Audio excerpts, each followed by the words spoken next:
Assalamualaikum warahmatullahi wabarakatuh. Salam sejahtera, salam perpaduan, salam perjuangan, salam Melaka berbau pintar jauh bersih. Saguduri வணக்கம். Sipine wakar mani halma khaifalikum ana bilhad mararen huaran indurun mendai caran tacau. Tuan-tuan dan puan-puan, saya selaku Presiden Pertubuhan Masyarakat Sivil Negeri Melaka, Muhammad Anwar Fahmi Haridas bin Abdullah, tampil lestari di bawah kepimpinan kerajaan ataupun sistem yang kita mengamalkan, sistem demokrasi berparlimen. Kita bukan negara totalitarian, rejim komunis militeri. Kita negara demokrasi. Saudara merujuk kepada Perlembagaan Persekutuan Artikel 5 to 19, Freedom of Speech, Attend Rally, Choose Your Own School of Thought, Choose Your Own Religion.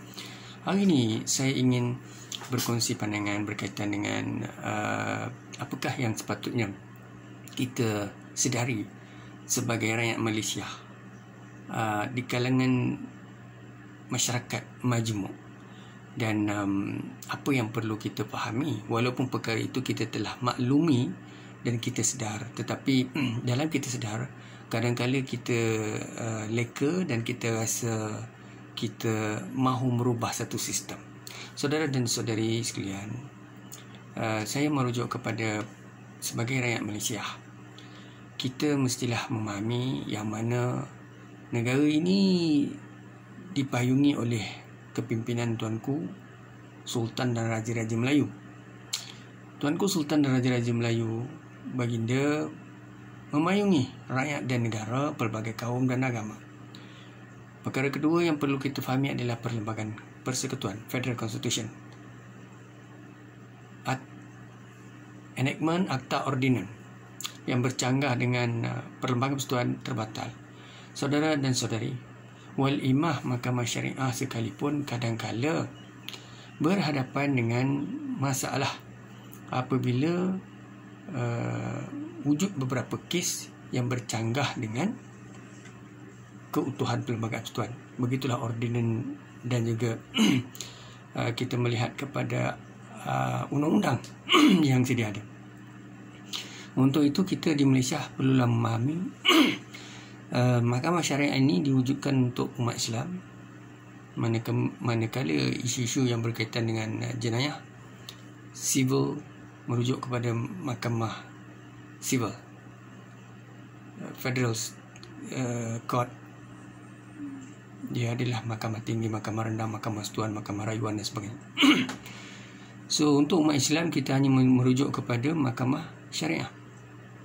Dan kes-kes jenayah yang tidak melibatkan isu syar'i atau syariah, maka sudah pasti merujuk kepada Mahkamah Persekutuan. Saudara dan saudari, di Malaysia kita memiliki majoritinya Islam, Melayu, Bumi Putera, Sabah, Sarawak.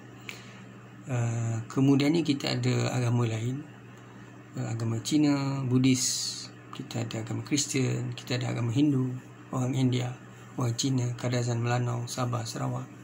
Kita ada Portugis dan sebagainya.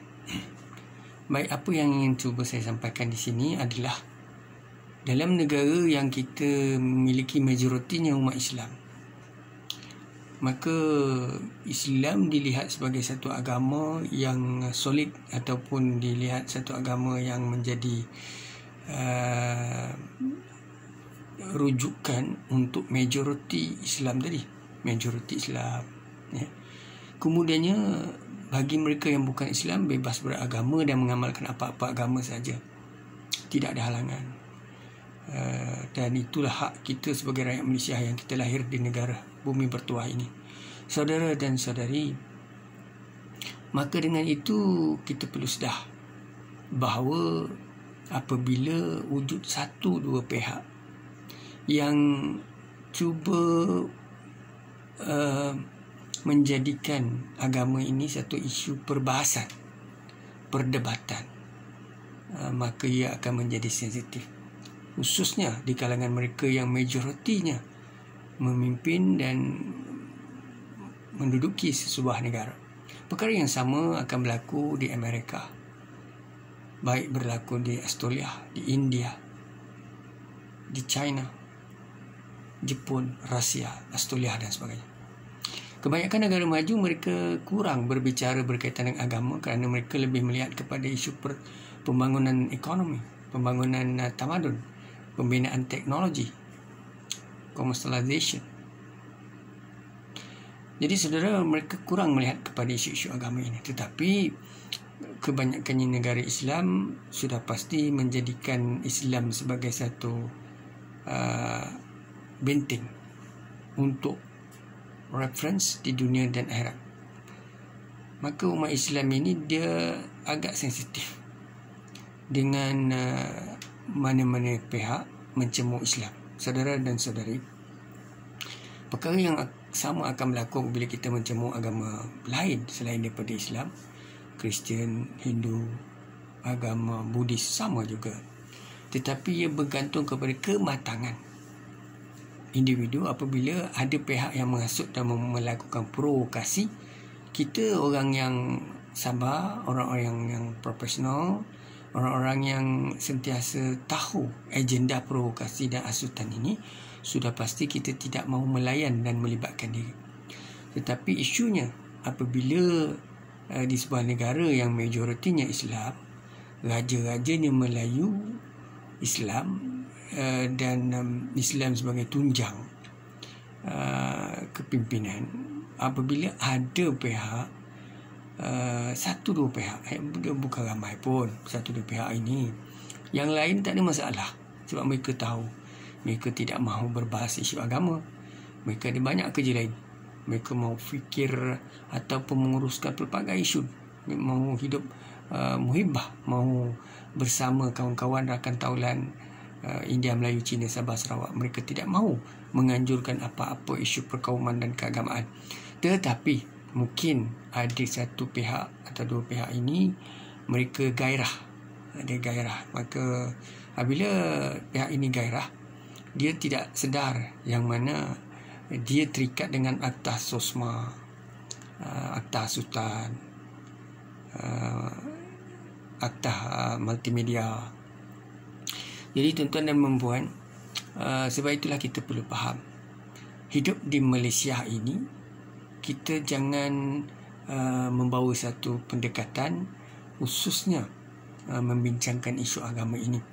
Kita boleh mengamalkan apa-apa agama dengan bebas. Itulah yang berlaku daripada zaman kita mencapai kemerdekaan sehingga hari ini. Kuilnya banyak, churchnya banyak, masjidnya banyak, ya. Apa saja kegiatan ibadah itu. Cuma orang yang tak ramai pergi surau, masjid, kuil, church dan sebagainya.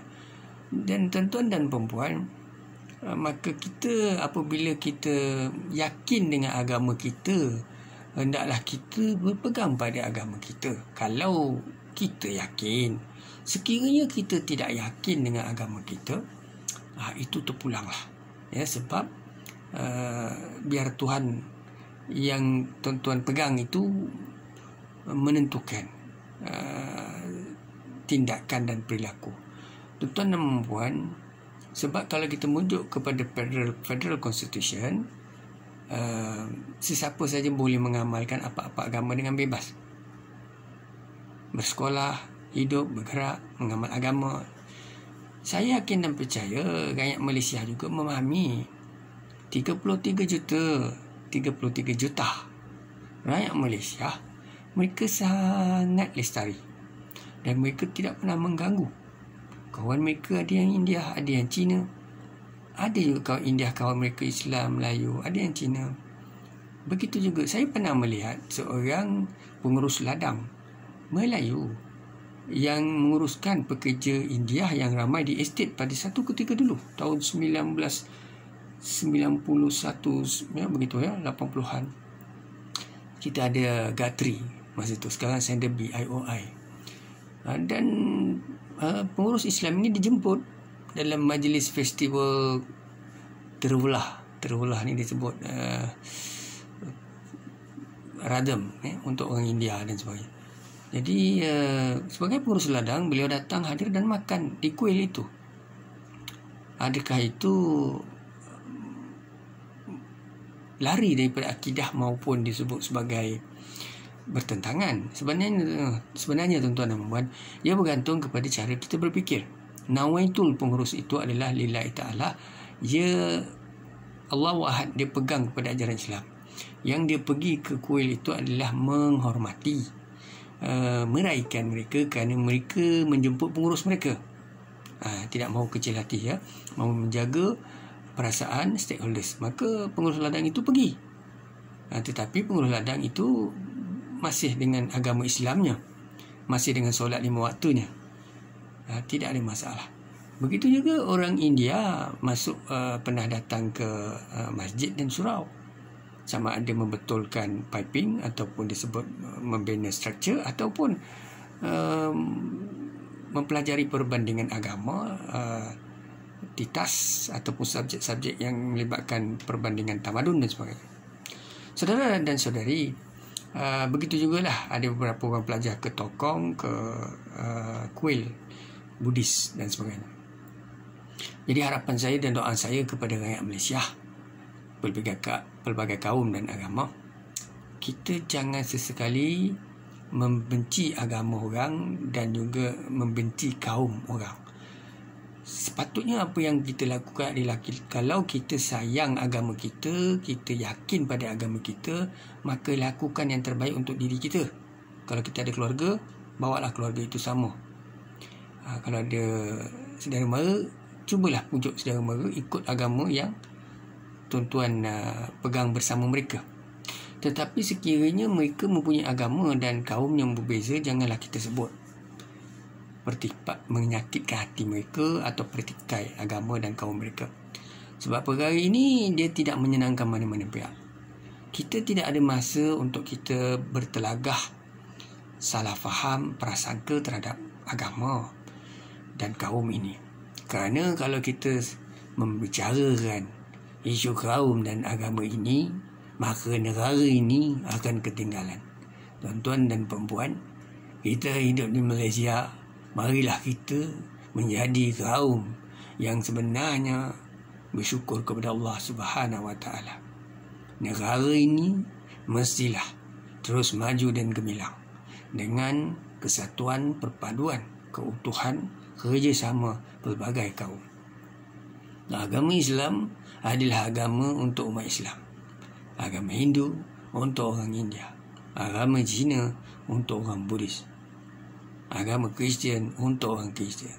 Tuan-tuan dan perempuan, jangan kita berbicara salah faham dan prasangka, menyemai kebencian, isu perkauman dan keagamaan. Kita lupakan segalanya. Kita hanya berpegang pada agama bersama keluarga, anak beranak, jiran tetangga yang sama agama dengan kita. Maka janganlah kita sama sekali menghina kepimpinan Tuanku Sultan dan Raja-Raja, mempertikai agama Islam ataupun agama lain, menyemai asutan dan sebagainya. Saudara, semoga Malaysia maju. Kita pegang pada Akta Polis 1967, kita berpegang kepada Federal Constitution, hormati Raja-Raja Melayu, dan duduk di Malaysia, fikir perkara-perkara yang boleh memajukan tamadun dan negara. Saudara dan saudari, kalau nak memastikan sebuah negara itu maju, seperti Malaysia ini, kita kecewa. Kemajuan kita beberapa kali tidak dapat dicapai kerana pergolakan politik di kalangan pemimpin politik. Malaysia kecundang kerana Wawasan 2020 kita gagal. Begitu juga TN30. Dan sekarang ini kita melihat perebutan kuasa politik ini tidak ada kesudahan. Dan oleh kerana legasi politik dipegang oleh orang yang veteran dan lama-lama, maka mereka mahu kuasa mereka dikekalkan antara mereka. Perbalahan ini berterusan dan ruginya adalah masyarakat. Maka dengan itu, kalau kita tambah lagi dengan isu perkauman dan isu agama ini, tuan-tuan, maka negara ini akan musnah. Saya menyeru, janganlah kita berbalah tentang agama. Marilah kita kembali ke jalan yang lurus, Siratul Mustaqim. Saudara dan saudari, mana mungkin negara ini mampu maju sekiranya kita syakwa sangka antara kita menyemai kebencian. Maka itu kita mestilah sentiasa memikirkan aspek R&DC, Research Development and Commercialization. Kita mestilah mencipta teknologi perubatan, teknologi makanan, teknologi angkasa, teknologi otomotif untuk kita menguasai ekonomi dunia. Dan kita mahu melihat currency kita meningkat, mata wang Malaysia. Tuan-tuan dan perempuan, Malaysia ini kalau kita asyik memiliki mentaliti third class mentality, kita negara import, maka kita membeli cili, bawang, perkara yang remeh dan mudah sepatutnya ditanam di Malaysia. Tetapi kita mengimport segala keperluan termasuk teknologi moden, teknologi 4.0 dan pelbagai perkakas tentera dan juga segala vaksin. Maka apa akan berlaku kepada currency kita? Mata wang Malaysia ini jatuh. Mana mungkin kita mahu menjadi negara maju sekiranya currency kita ini jatuh. Maka itu kita lupakan isu perkauman, kebencian agama dan sebagainya. Jangan mulakan kebencian ini. Maka tuan-tuan, sesiapa yang menyemai kebencian agama dan hasutan, maka sudah pasti pihak polis akan menjalankan tanggungjawab mereka dengan baik. Kita ucapkan terima kasih kepada polis diraja Malaysia yang sentiasa cekap tangkas, berani dan tidak memberi muka kepada mana-mana pihak, mana-mana individu yang menganjurkan kebencian agama dan kaum. Seterusnya, mengamalkan amalan militan maupun ajaran sesat. Seterusnya, melakukan perkara-perkara yang bercanggah dengan undang-undang negara ini. Maka marilah jangan kita menjumutkan pemikiran dengan aktiviti-aktiviti jenayah, melakukan perkara-perkara sosial, perkara-perkara yang melibatkan perkara-perkara perjudian dan seterusnya, zina, maksiat dan juga perkara-perkara yang sebenarnya boleh menjatuhkan maruah dan diri kita sendiri. Saudara, semua manusia ini ada kelemahan. Maka hendaklah kita sentiasa belajar daripada kelemahan kita. Kita hijrah dan kita jangan aibkan sesiapa. Yang paling mustahak dan penting di sini, jagalah kesatuan kaum dan tampil sentiasa. Kalau sekiranya tidak boleh menjadi pemimpin negara, ahli parlimen dan DUN, tidak mahu bertanding, menyokonglah mereka yang berintegriti dan accountability. Jangan sekali kita memilih pemimpin korup dan pemimpin-pemimpin yang mengasut, pemimpin yang membenci agama dan kaum. Orang-orang ini sebenarnya tidak membantu kejayaan negara ini. Maka kita mestilah bersatu membina tamadun Malaysia, insya-Allah tuan-tuan. Semoga Allah Subhanahu Wa Taala membantu kita semua.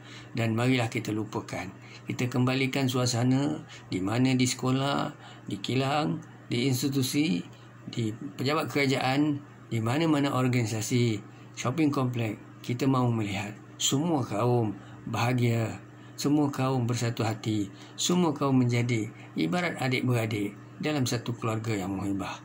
Tuan-tuan dan perempuan, kita mestilah berani memulaukan, meminggirkan orang-orang yang menyemai kebencian agama dan kaum ini. Dan pihak berkuasa tempatan akan menjalankan tanggungjawab dan sedang menjalankan tanggungjawab mereka. Maka kita adalah satu kaum dalam satu usaha pembangunan tamadun bangsa. Malayan, Huaren, Inturan, Wamanda, Icaran, Tajahau. Syukran, Nandre, Wanakam, Sia-sia. Assalamualaikum warahmatullahi wabarakatuh.